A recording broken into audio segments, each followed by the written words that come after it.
Hello students, I think you have already gone through the plant breeding, whatever information I have given along with the example. So today I will give you another example of the importance of the plant breeding and further more informations about the crop production and the management. Okay, so let's start today's topic, and it is a continuation chapter of that's plant breeding only.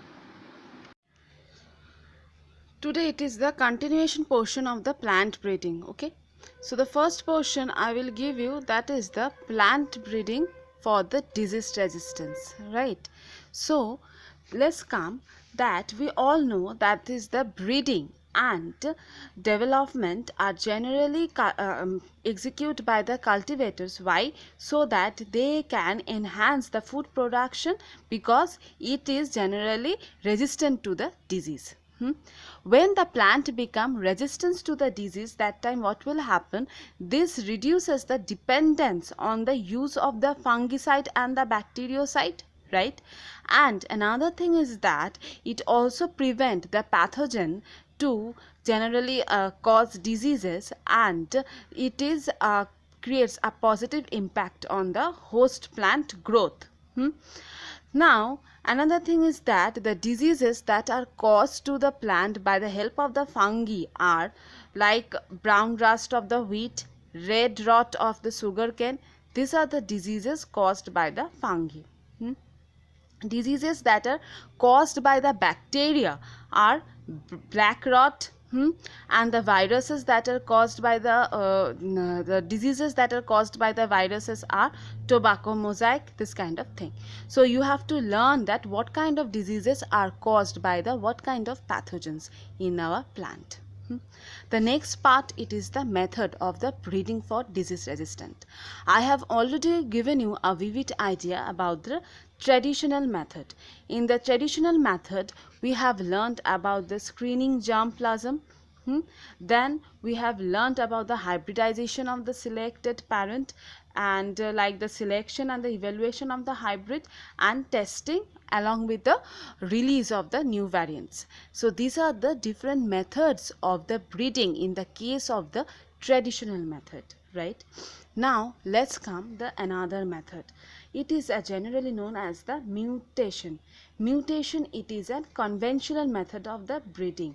To generally mutation is implemented to mitigate the issues of the conventional method of the breeding. So what is the meaning of the mutation? In the case of the mutation, generally here the genetic variations of the plant are created through the changes in the base sequences, right, with the help of the gene. So in the gene, whatever base sequences are there, the base sequences are interchanged with each other so that the genetic variation can be prepared.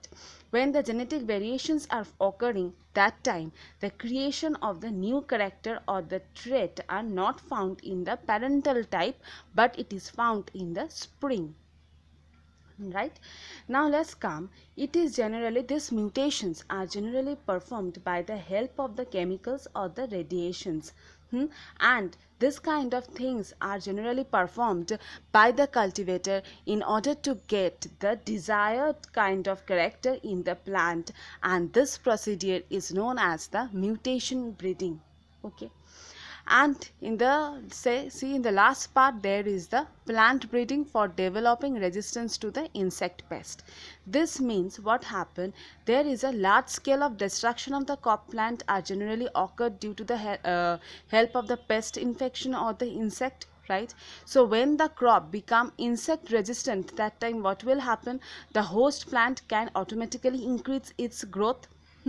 Now another thing is that the breeding method are generally insect pest resistance. When it becomes the insect pest resistance, that time what will happen, the quality of the breed will be enhanced, and it also focus on the same steps that are there in the case of the mutation breeding procedure. This is the same step, so that its main motto is to prevent the attack of the insect pest. And in this kind of method are automatically improve the food quality, right? Because the plant, those who are suffering from the micronutrients, proteins and vitamins, these kind of things are generally not occurring with the help of the plant breeding procedure. So this kind of issues of the plant can be eliminated by the cultivator with the help of this kind of method breeding procedure. What are these method breeding procedure? Either they are using the conventional method or the mutation breeding procedure in order to increase the micronutrients of the plant. Okay, when the cultivators are increasing the when the cultivators are increasing the plant breeding procedure, that time what will happen, it will automatically increase the plant lifespan and also the nutrients capacity. And when the plants are increasing their nutrients capacity, and that means it automatically creates a positive impact on the food quality. Okay, so these are the strategies why the cultivators are using. These are the strategies that the cultivators are using to increase the crop yield. Okay, so this is the last thing of the plant breeding procedure that we have completed. Okay.